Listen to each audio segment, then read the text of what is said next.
Remain seated, come to order, court now in session. Morning, ladies and gentlemen.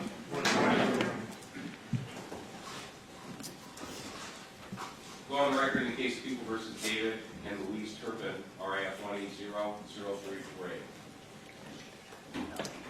Morning, Your Honor. Jeff Moore from Ms. Turpin. She is present for the court's custody. And good morning, Your Honor. Allison Will on behalf of David Turpin, also on his behalf, Brian Cosgrove and Judith Warner present. Morning, Your Honor. Kim DeGonia for the people. Good morning, Kevin Beecham for the people. All right, we are here today for sentencing, and before we go into sentencing, the court is going to make a verbal order as it relates to the media. What you can do is that you will be free to audio record anything that goes on during the course of the proceedings. You're also free to video record everything except, and photograph for that matter, everything except when the victims come to the podium to make their statement. At that point, any cameras need to be put down next to you or on your lap. Any cell phone needs to be put in your pocket and away. And any video camera needs to face the floor or the wall or somewhere else away from where the victims are. It's a specific request by the victims, and I'm going to honor that. You will be allowed to audio record. You're certainly free to do any recording that you wish as far as take notes. But there is to be no video or still photographs taken of the victims when they come out to address the court. All right. So with that said, I did speak with counsel before the court took the bench, and there is a glitch that we need to correct with respect to the sentencing. There are two counts, counts 29 and 32, which both Mr. and Mrs. Turpin entered pleas to, and that was to the 236 of the Penal Code, that being the crime of false imprisonment. It was anticipated that that plea would be pursuant to Penal Code Section 237B, which is false imprisonment of a dependent adult. However, when the plea was taken and in the information as charged, it did not reference either 237B or 368B1.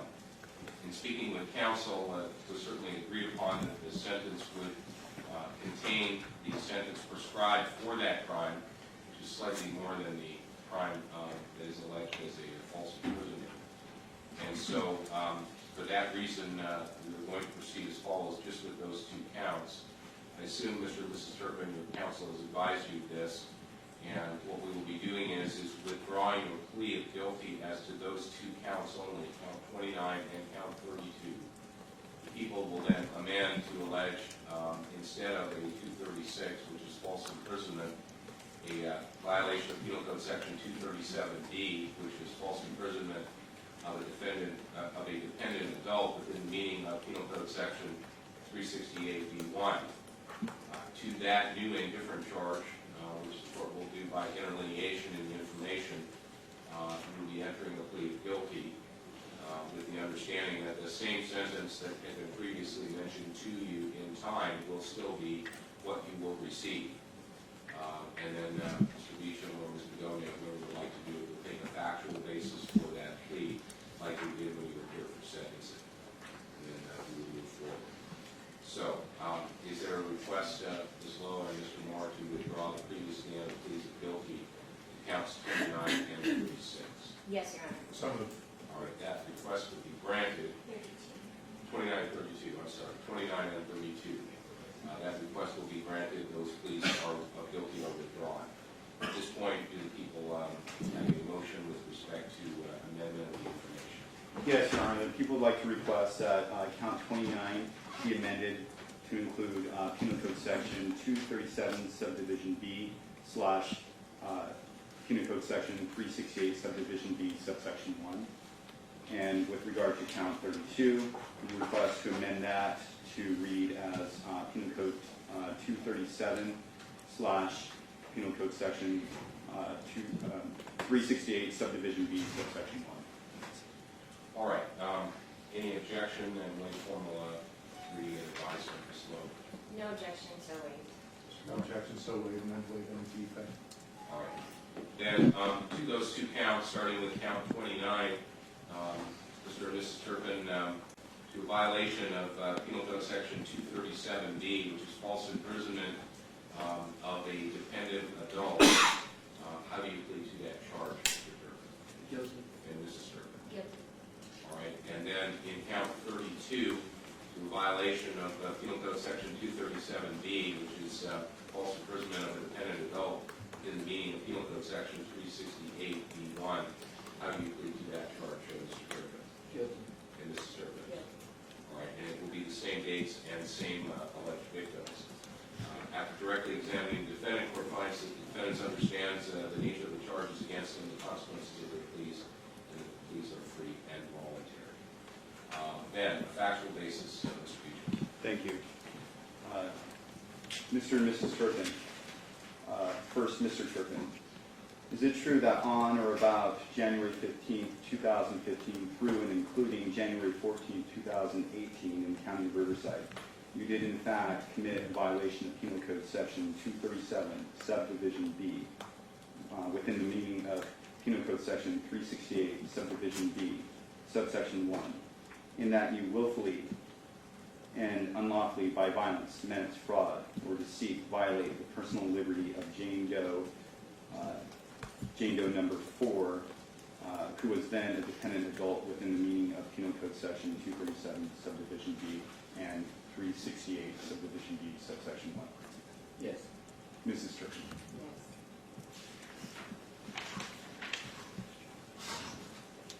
Yes. Again, Mr. and Mrs. Turpin. Mr. Turpin. Is it true that on or about January 15, 2015 through and including January 14, 2018 in the County of Riverside, you did in fact commit a violation of Penal Code Section 237, Subdivision B, within the meaning of Penal Code Section 368, Subdivision B, Subsection 1, in that you willfully and unlawfully, by violence, menace, fraud, or deceit, violate the personal liberty of John Doe number 1, who was then a dependent adult within the meaning of Penal Code Section 237, Subdivision B, and Penal Code Section 368, Subdivision B, Subsection 1. Yes. Mrs. Turpin. All right, based on those questions and those answers, the court will find a factual basis. All right, with that said, we will then come to sentencing. Start, Ms. Lowe, is there any legal cause for a criminal arraignment or judgment? No legal cause, so wait, Your Honor. Mr. Moore? The legal cause so waived and plead for sentencing on those last two charges as well. All right, and Mr. Beecham, under Marcy's law, is there anyone that wishes to address the court, the victims, or anyone on their behalf? Yes, Your Honor. At this time, people would like to have Jane Doe number 4 come forward. Ms. Gagonia will go get her. And at this time, cameras. Yes, cameras down.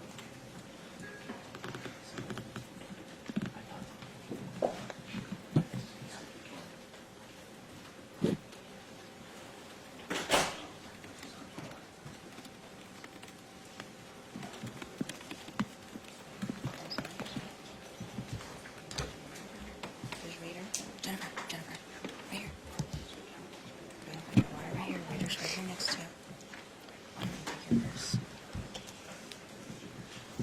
Now, just a couple of rules. We need you to speak directly in that microphone so that we can hear you. You know who you are, you do not need to state your name. And to the extent that you have a written statement and you are going to address us with any of the names of your siblings, we request that you make that general and not list their names if that's possible. Okay. All right, so you may proceed.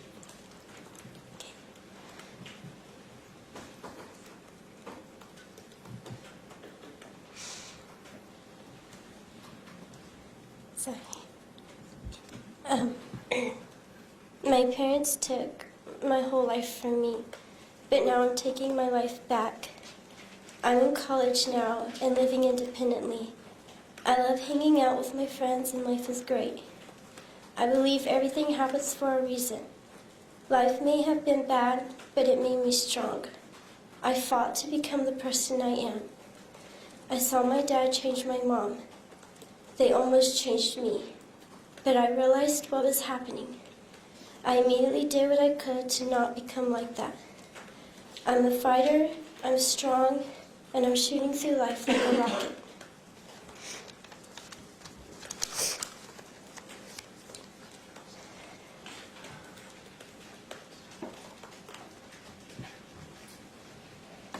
All right, is there anyone else who wishes to address? Yes, Your Honor. John Doe number 2.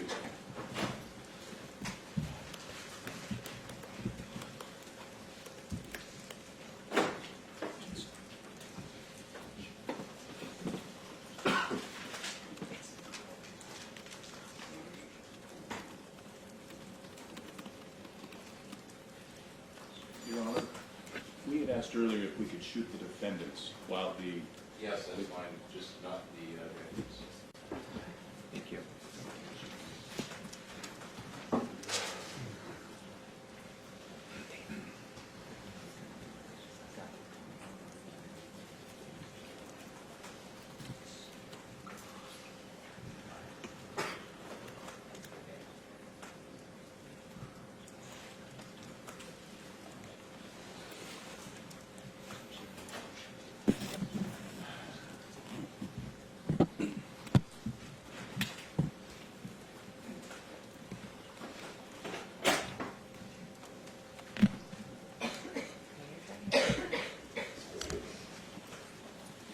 All right, sir, if you could use the microphone and speak loudly and clearly, please.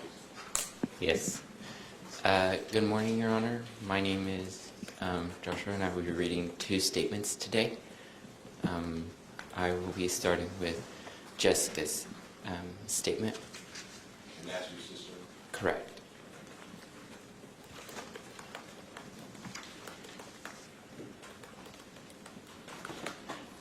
I love both of my parents so much. Although it may not have been the best way of raising us, I am glad that they did, because it made me the person I am today. I just want to thank them for teaching me about God and faith. I hope that they never lose their faith. God looks at the heart, and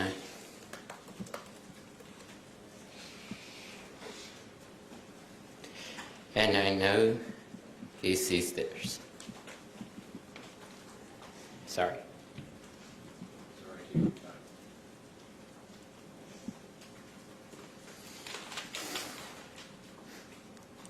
I pray often for them.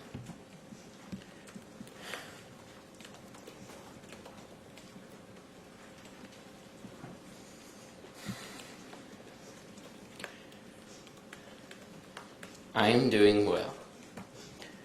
I am going to college full time. I have an apartment, and I am able to transport myself independently by bus, bike, or walking. We are not supposed to necessarily understand God's will, but we are only to follow and to trust in Him. For as the heavens are higher than the earth, so are my ways higher than yours, and my thoughts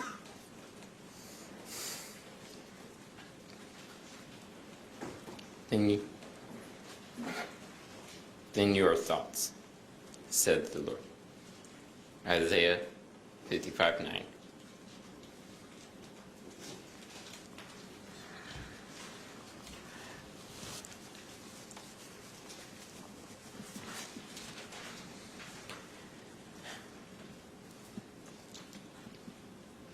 Never lose faith.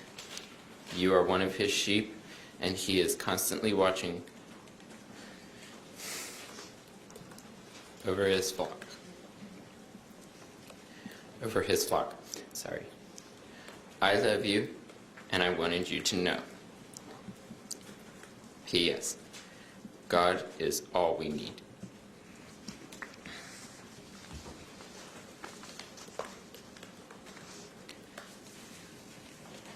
The next statement I will read is my own.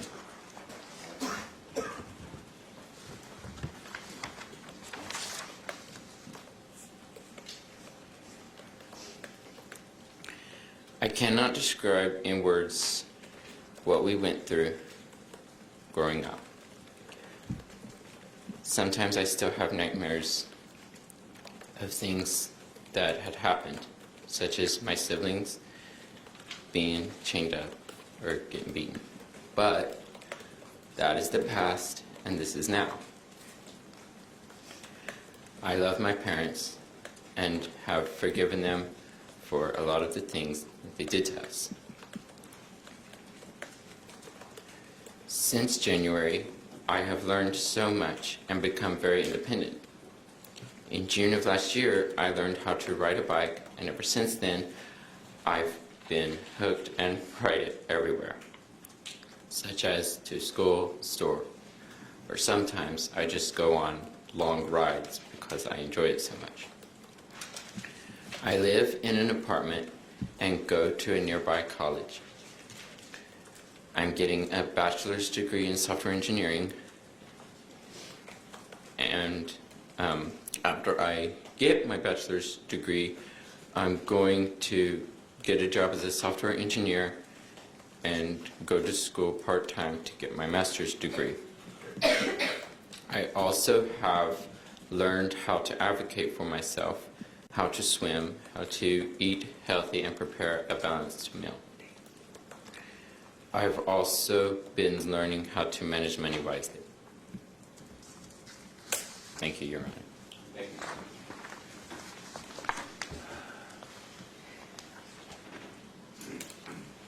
Your Honor, there's another, one of the Marcy's Law attorneys who'd like to make one impact statement.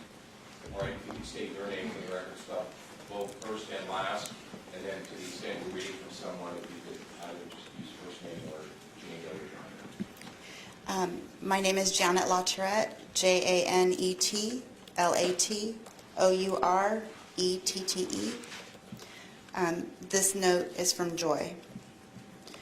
I want the court to know that our parents loved each other and loved each of their children. People in Texas, even friends, said our parents were having too many children. Our parents didn't agree. They felt that God blessed them with all their children. So they kept away from the world and trusted God would guide them through life. Our mother wrote 2 small notes to our father. The first note reads, "Always let God be in control of your life. We have a perfect life because God has always taken such good care of us. I am so thankful to God for this. I would love for us to pray together on a regular basis. Spend our time with God will make our life more awesome." The second note reads, "Children are the most awesome gift ever. I've always known our precious and wonderful children are. When they are your own, it's even awesome. The best gifts ever." Through the years, things became more and more overwhelming, but they kept trusting in God. I remember our mother sitting in her recliner and crying, saying she don't know what to do. She didn't want to use rope or chain, but she was afraid her children were taking in too much sugar and caffeine. The reason our parents didn't stop buying the soda was because Father needed it for work. He would fall asleep driving and got in an accident. They didn't know what else to do. I believe our parents feared if they asked for help, they would lose their children.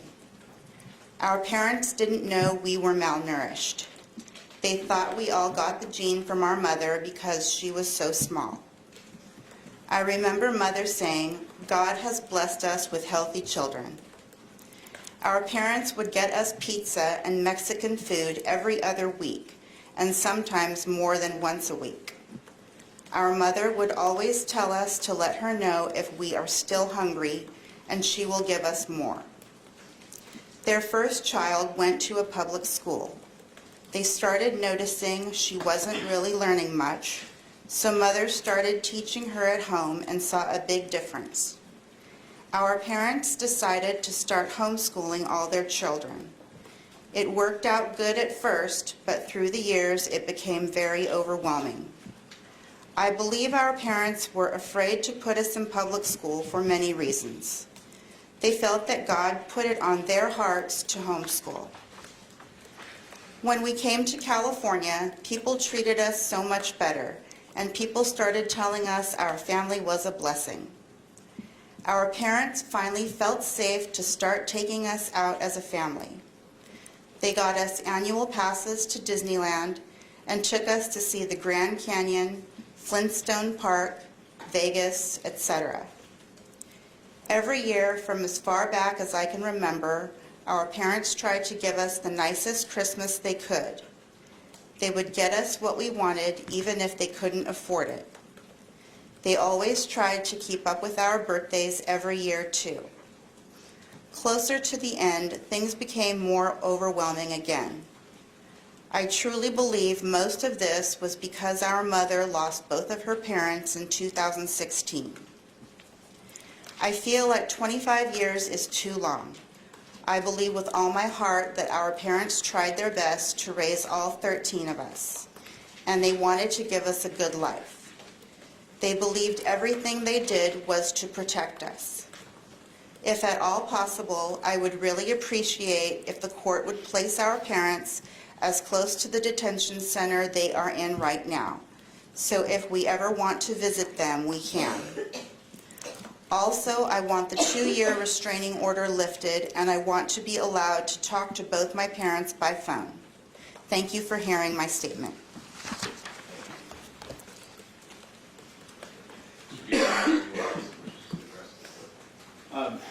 Not to address the court, Your Honor, we spoke in chambers about this. There are 5 letters from the minors that they requested to be given to the defendants to read privately and then returned back to them. We received those letters from their advocate, Rosemary Giron, and after today's proceeding, we will allow Mr. and Mrs. Turpin to read those letters privately and then return them back to the DA's office, in which we'll return them back to the minor victims. Any objection to that? No, Your Honor. All right, then after the proceedings. All right, then Ms. Lowe, on behalf of Mr. Turpin, is there anyone that wants to speak on his behalf, or does Mr. Turpin wish to address that board? Mr. Turpin wishes to address the court. All right, sir, you may do so. If you could just please use the microphone, make sure we can all hear you.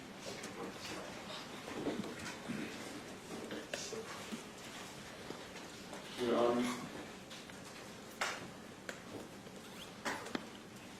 I'm going to ask my attorney to read my statement for me. All right.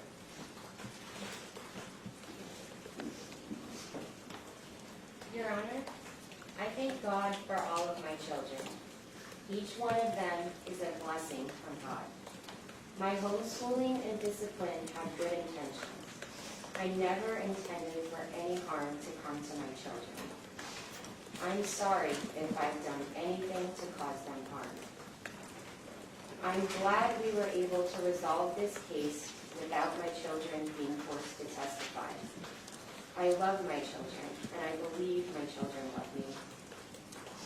I hope and pray that my children can stay close to each other and look out for each other, since their mother and father cannot be there for them and with them. I hope the very best for my children in their future. I hope my oldest son successfully completes the 2 college degrees he's been working on.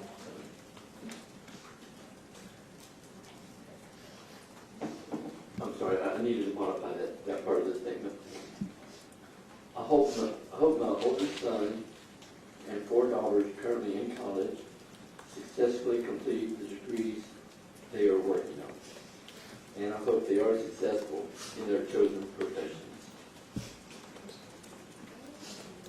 I'll try to continue. I wish my second son success in finalizing his career plan and completing whatever additional education may be required. I wish happiness and success for my other children as they complete their lower level education and make productive plans for their future. I am so proud of each and every one of my children. I miss all of my children, and I will be praying for them. I long for the opportunity to contact with him again. Thank you. Thank you, sir. Is there anyone else that wishes to speak on behalf of Mr. Turpin? No, Your Honor, thank you. Mr. Moore, is there anyone that wishes to speak on behalf of Mrs. Turpin and Mrs. Turpin? Yes, we do have a statement from Ms. Turpin. Just one moment. She'll be reading. All right. Speak loudly and clearly to the microphone. I want to say to you, Your Honor, and the court, I'm sorry for everything I've done to hurt my children. I love my children so much. I'm blessed to be the mother of each one of them. I only want the best for them. Their happiness is very important to me. They're very smart and amazing individuals. I hope they get all the education they need to make their dreams come true. They deserve only the best in life. I don't want any of them to be sad or depressed because of all of this. I want them to know that Mom and Dad are going to be okay. I also want them to know I believe God has a special plan for each of them. I really look forward to the day I can see them, hug them, and tell them I'm sorry. I want them to know how special they are and how very proud I am of them.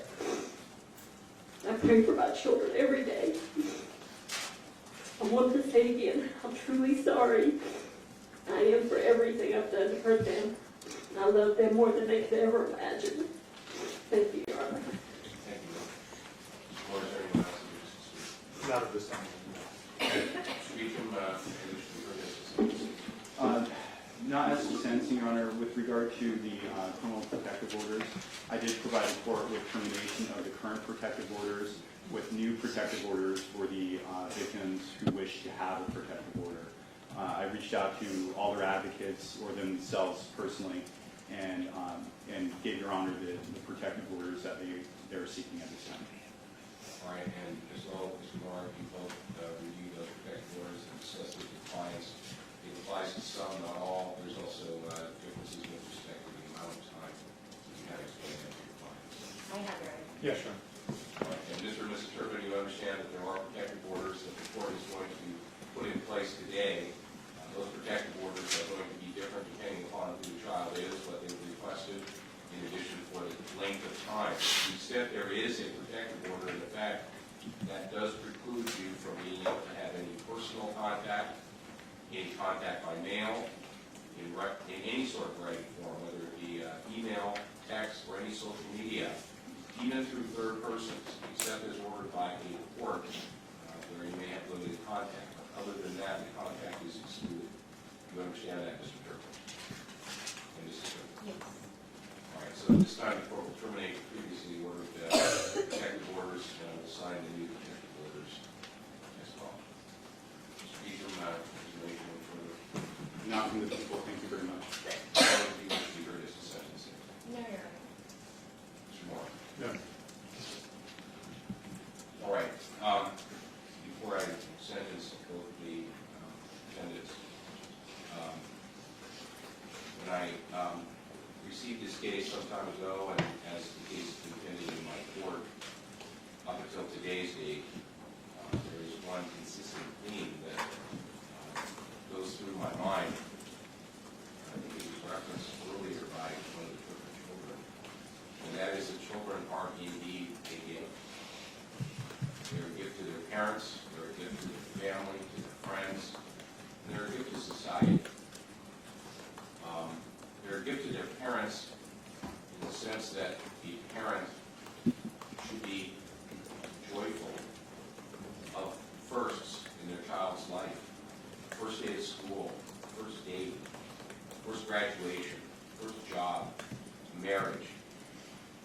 All of those things should be enjoyed by parent and child alike. But they're also a gift to society. They're a gift to society because you don't know what a child is going to do when they get through their schooling and seek their occupation. Maybe they'll become a scientist and discover a cure for some disease, or maybe they'll be a doctor or a first responder to save someone's life. Maybe they'll enter the military protect our country. Or maybe they'll just otherwise become a good citizen who makes the world a better place. The selfish, cruel, and inhumane treatment of your own children has deprived them, your family, your friends, and society, and especially both of you, those gifts. Their lives have been permanently altered in their ability to learn, grow, and thrive. You have delayed their mental, physical, and emotional development. To the extent that they do thrive, it appears from today that perhaps a couple of them are. It will be not because of you both, but in spite of you both. You have severed the ability to interact and raise your children. You have created and brought into this world. The only reason that your punishment is less than the maximum time, in my opinion, is because you accepted responsibility at an early stage of the proceedings. You spared your children from having to relive the humiliation and the harm they endured in that prison quarters. So any punishment that is given to you today will pale in comparison to the fact that you will not have an opportunity to spend your years with your children as a normal parent would. So, the disposition and sentencing will proceed as follows. Probation will be denied, and that it was a bargain for disposition. The sentence will be the same as to both defendants. As to count one, violation of Penal Code Section 206, torture, both defendants are sentenced to life with the possibility of parole with a minimum parole eligibility of 7 years. As to count 24, both defendants will be that's a violation of child endangerment. Both defendants will be sentenced to the upper term of 6 years in state prison. That term is selected because it is the bargain for disposition. That term is to be served consecutively to the term imposed in count one. As to count 15, a violation of Penal Code Section 368B1, that being dependent adult abuse, the court will sentence both defendants to the midterm of 3 years in state prison. By operation of law, it will be 1/3 of the midterm or 1 year to be served consecutively with all other counts.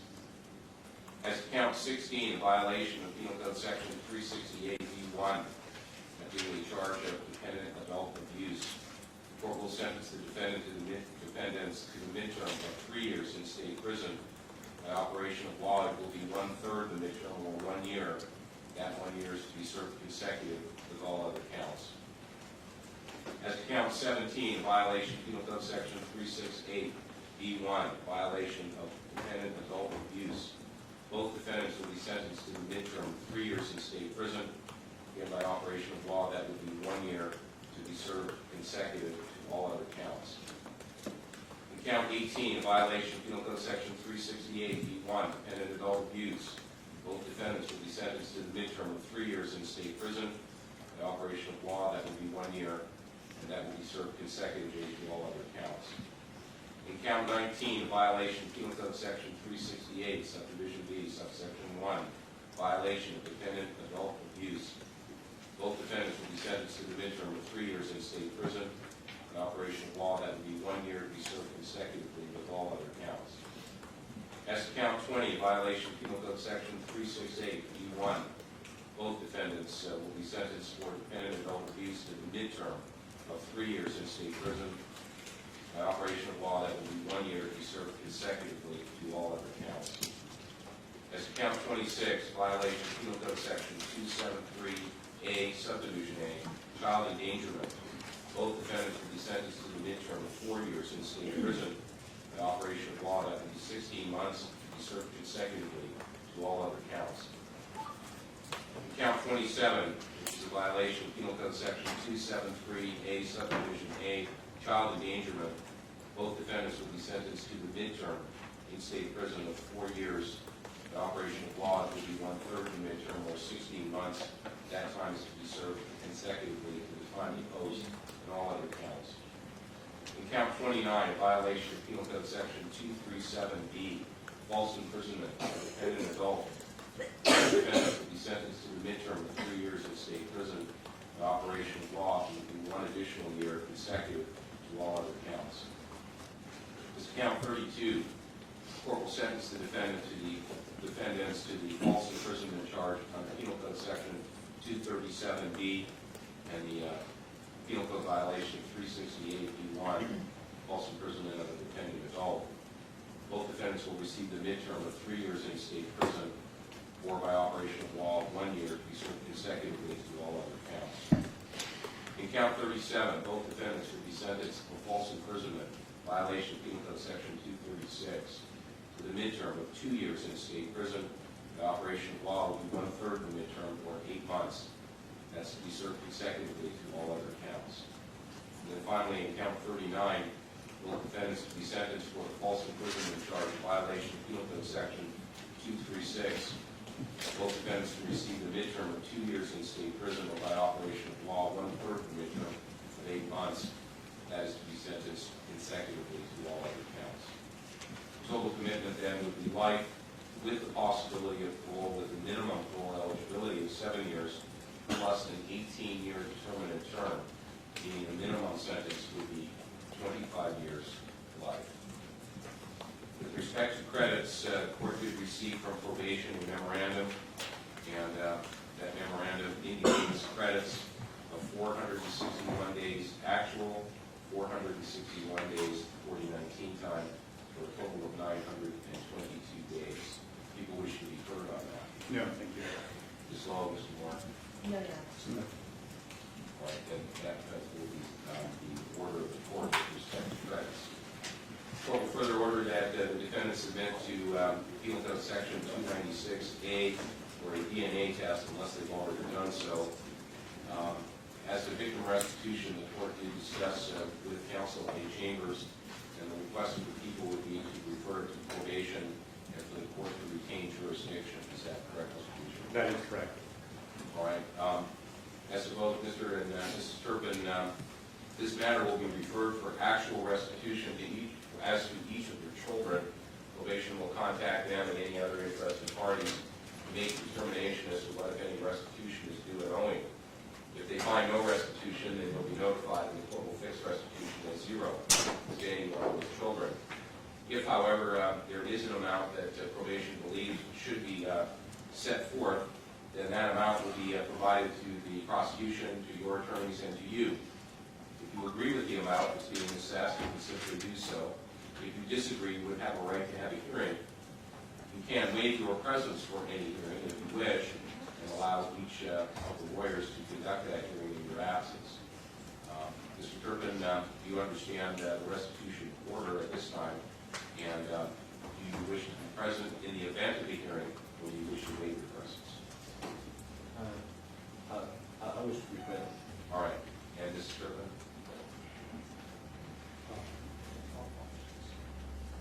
I'd like to be present. All right. So if in the event there is a dispute as to restitution, both defendants will be ordered transported from state prison to be present in court. Matters referred to the Riverside County Probation Department for determination of any restitution as to any and all victims. As to the restitution fine under 1202.4 and the parole revocation fine under 1202.45, it would be the court's intention to impose the maximum given the number of years that the defendants are serving. However, given the recent case law, unless the people have some evidence to the court that they have the ability to pay, I'd be inclined to stay those two fines. These would be the wish to be heard. People submit, Your Honor. So, Submit that. at this time, as to both defendants, the court will impose a restitution fine under 1202.4 of the Penal Code of $10,000.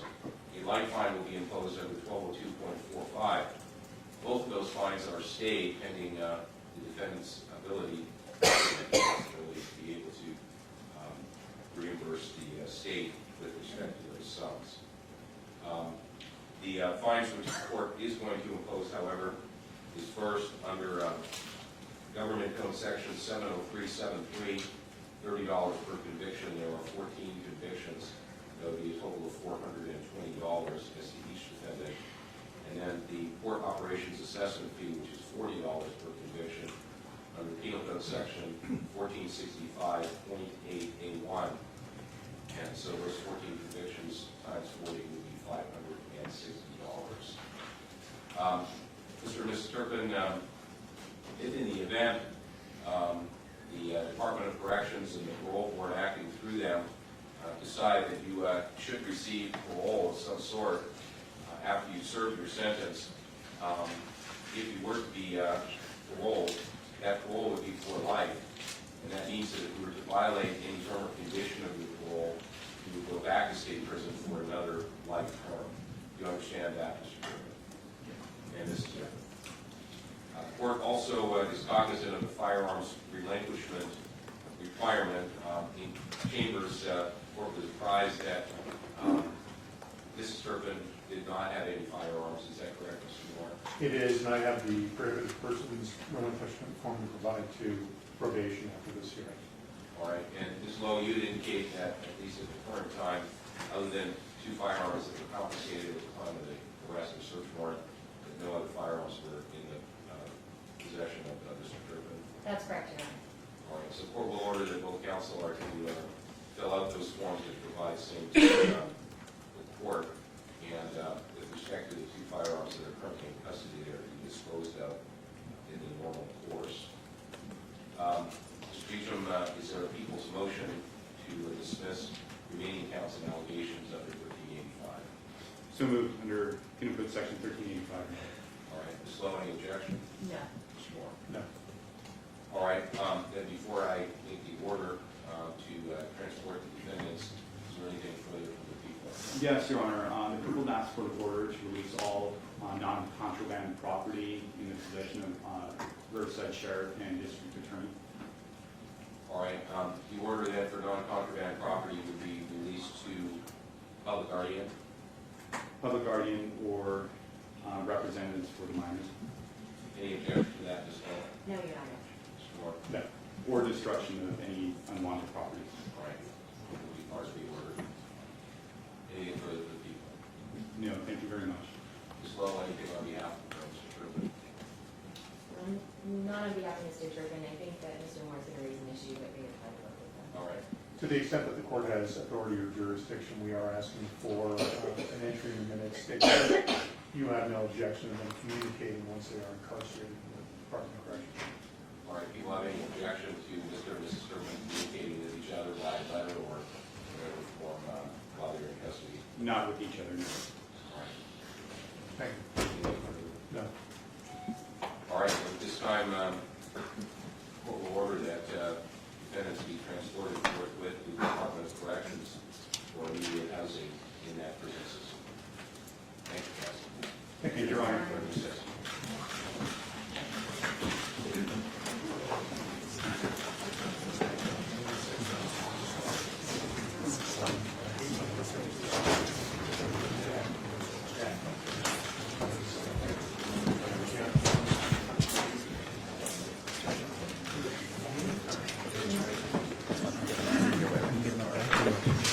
Turn those. Get the camera safe.